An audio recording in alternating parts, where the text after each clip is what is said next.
Aujourd'hui, c'est la journée mondiale de lutte contre l'épilepsie. 50 millions de personnes sont touchées dans le monde, mais c'est une maladie qui reste encore peu connue. Un des buts de cette journée est donc d'informer les populations sur les bons gestes à adopter devant une personne en crise. Christelle Nda et Franck Quadio.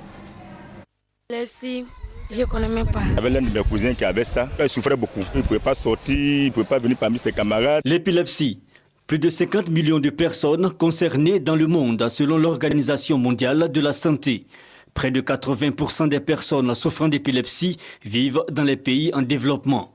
En Afrique, elle est considérée comme une maladie incurable ou un envoûtement. Conséquence, une forme de stigmatisation à l'encontre des personnes atteintes et leurs familles.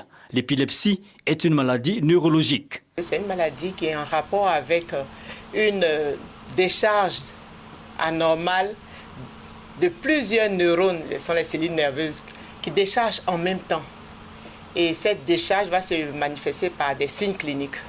La crise la plus connue, c'est la crise, on dit grand mal. Quand on parle d'épilepsie, il faut avoir au moins 2 crises d'épilepsie. Maladie non contagieuse, l'épilepsie ne se contracte pas par la salive, la peau ou par le sang. Elle n'est pas une maladie mentale.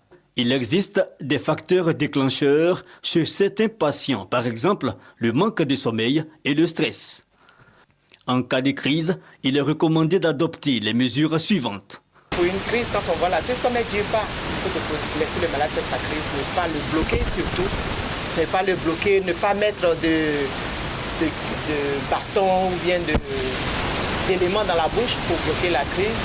Il faut le laisser terminer sa crise. Tout ce qu'on peut faire, c'est ça dure un peu, le mettre en position latérale, on dit position latérale de sécurité, pour que sa salive puisse sortir à la fin de la crise, la crise généralisée. Si la crise se prolonge et dure plus de 10 minutes, alors il faut envoyer le malade rapidement à l'hôpital. Contrairement à ce qui se dit, on peut guérir de la maladie. Unique condition, se rendre régulièrement dans un centre de santé.